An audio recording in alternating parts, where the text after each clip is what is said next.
Hello, and welcome to Campus to Community, the Columbia Basin College News Magazine. I'm your host, Dawn Alford, CBC Assistant Director for College Relations. A college education is an investment in your future. On today's show, we'll explore the benefits of a workforce education and help you decide whether it's the right path for you. We'll also learn about CBC's Workforce Tuition Assistance Program. Deborah Brown, the Director for Workforce Retraining, will guide us through an online tool that determines a student's eligibility. And we'll talk with nuclear technology student Arturo Uriostegui to learn why he chose this workforce option. But first, we're joined by the Executive Dean for Career and Technical Education, Dr. Frank Powers. Welcome, Frank. Thanks, Dawn. So please tell us, what is a workforce education? Well, workforce education are those programs that we have, whether they be a one-year certificate or a two-year Associate of Applied Science degree, that prepare students to enter a highly skilled vocational area, such as automotive technician, welding, machining, those type of things. Okay. So what are the benefits to this option? Well, it's 2 years rather than 4. Community college is much less expensive than four-year institutions, and also the private institutions. And at the end of 2 years or a year, if it's a certificate program, those individuals can go out and get a well-paying job in a high-demand area. So a great option for some students. It's an excellent option. So I can't believe it, but some people still today believe that a 4-year degree is the only way for road to a financial success. What do you say about this? No, not the case. You know, it's like on Christmas Day, are you more likely to call a plumber or a philosopher? You know, nothing against philosophers, but that's just, these occupations are very high skilled and very well paid, and there is a demand. Definitely. So CBC has a number of workforce programs. Can you tell us about those? Sure, more than happy to. In our career technical area, we have automotive technician, machinists, and welding. We also have early childhood. We have dental hygienists. It's part of our allied health programs. In our allied health, which are our 2-year programs, we have nursing, we have medical assistant, surgical technology, and a host of others. In fact, many of our nursing students actually go through our phlebotomy program so they have an income stream while they're going to nursing school. So there's many, many options in career paths. Definitely. Now, what about those students that choose to go on beyond the AAS degree and want to earn a 4-year degree? Well, we have a number of Bachelor of Applied Science degrees. One of them that comes to mind right off the top is Bachelor of Applied Science in Management. We have a number of our students that go into that program. And that program, those Bachelor of Applied Science programs, are specially designed for individuals who have an Associate of Applied Science degree. And it melds very well. So a student can enter those programs either directly out of the Associate of Applied Science or later on down the road, work for a few years, gain some experience, and make some money, and also have an income stream while they're working on a bachelor's degree, if that's what that individual so desires. All right. Thank you so much. My pleasure. Thank you. For a complete listing of CBC's workforce programs, go to columbiabasin.edu/workforce programs.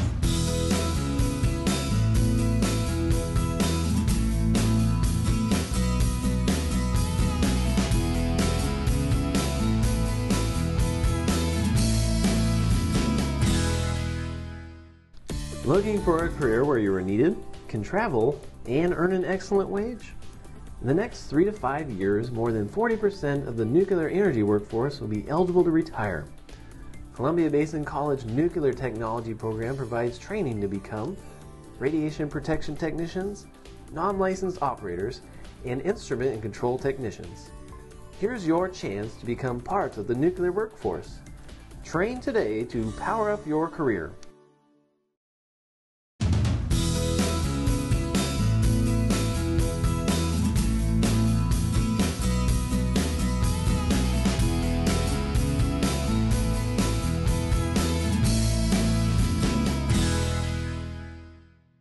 Nuclear technology is one of the newer workforce programs offered at CBC. Arturo Uriostegui, second-year student, will explain why he chose this career pathway. Welcome, Arturo. How you doing? Good. So what drew you to the nuclear technology program? It was me and a friend. That's the one we were in class, and we were realizing that we can't do another 4 years of school, and we decided to start doing some research on what's the best way to get a high income with less school, and this is the program we chose. We seen it on a poster board, and it just kind of went on from there. Okay, so I'm sure you're aware there's 3 different options that you can choose from. Yeah. Why did you choose the instrument and control technician option? I went with INC. You know, I like working with my hands, so it was either be a masseuse, going to finger painting, or be an INC, and INC pays the most. So they have incomes from 72 to 100K, so that's kind of what I decided to go with. And Okay. the fact that you can actually transfer your skills from a medical to a processing plant and even nuclear, so that's what really got me. Great.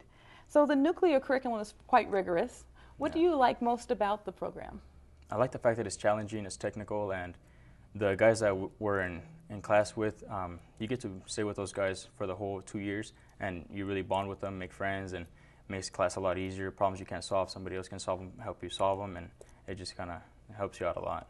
So it's just perfect fit for you. Oh yeah, then. definitely. Okay. So an internship is part of the curriculum that you must obtain to earn this degree. Tell me Yeah. about what you just landed, an internship you just landed. Yeah, me and my friend actually got internships at Energy Northwest, and we're going to be able to job shadow a real technician, see what his day's like, and gain some experience and get some real insight on working at a nuclear plant. And then from there, we'll be putting in at least 300 to 400 hours in with them, so we'll really get experience on. I know you're looking forward to that. Oh, definitely, yeah, and after that, maybe travel or something. Okay. Yeah. And now graduation is right around the corner. Yeah. What are your plans upon graduation? My short-term goal is finish this internship, get as much experience as I can, and then start applying at different nuclear plants all across the country. There's plants everywhere, so me and my friend want to move around and kind of come back to Tri-Cities later on and show what we got for him. So. All right. Yeah. Can't wait to see you. And definitely, yeah, he's gonna make it rain. All right. Thank you, Arturo. Thank you. Okay. The Nuclear Technology Program is currently taking applications through April 15th. For more information or to apply, go to columbiabasin.edu/NT. We'll be right back.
CBC has a host of tuition assistance programs. With us now is Deborah Brown, the Director for Worker Retraining, to tell us more. Welcome, Deborah. Thanks for having me here, Dawn. So tell us about some of the workforce assistance programs available at CBC. Well, we have 4 that we are focusing on at this point. Worker Retraining, which is a program that helps folks that are on Washington State unemployment. We also have a displaced homemaker portion to that. We help veterans. We're also talking about Work First, which is a funding program that helps folks that are receiving TANF. There's the Opportunity Grant, and that is a program to assist low-income individuals to get retraining. And then there is also Basic Food Education and Training, and that's for folks that are on food stamps or food assistance. So lots of assistance available for potential students. Absolutely. Okay, Right. so how do they know if they qualify for one of these programs? Well, there are specific qualifications for each of the programs. We do have a funding tool that we would like to introduce to folks so that they could go through that tool and see if they qualify. It's takes about 4 minutes to go through this. At the end, it will tell you, based on the answers of the questions that you give, whether you qualify. Some of the questions are like, are you currently receiving food stamps? There's also a question about your household income. There are questions about whether you're receiving unemployment or not, whether you're a displaced homemaker, whether you're receiving TANF. And then the tool sorts out who you might qualify or what funding program you might qualify based on your answers. Okay, and you kind of walked us through, but the website, how do they get to that website? The website is www.columbiabasin.edu/workforce funding, and if you go to that, there'll be a little blue box that says, do I qualify? And you just follow the steps. Again, it's really easy. If you don't remember all that website, on the CBC main website at the bottom it says paying for tuition, and then it's called Workforce Funding Assistance, and you can get to it there too. Okay, so once they click and go through the process, at the end they'll tell you exactly which programs you should be eligible for? Right, there will a list will come up. It could be 2 or 3 of them, could be all 4 of them, I suppose, potentially, but there will be contact information and a brief description about the qualifications for the program, but we always direct them not only to the website of the funding opportunity, but the phone number in case they want to call and ask. Okay, so this tool is quick and easy? It is very quick and easy, and we hope that, and it's specifically for workforce training programs, so we hope that people that are in those programs will follow this and see if they can get some assistance. So this links in really well with today's show about Absolutely. all the different programs that we offer. Absolutely. Okay. And then funding them. All right. Thank you so much. Thank you for having us. To access the Workforce Tuition Assistance online tool, go to columbiabasin.edu/workforce funding. This concludes this month's Campus to Community. If you would like more information on the topics covered today, contact information will be made available at the end of our program. Visit us on the web at columbiabasin.edu or call 547-0511. For Campus to Community, I'm Dawn Alford. Thank you for watching.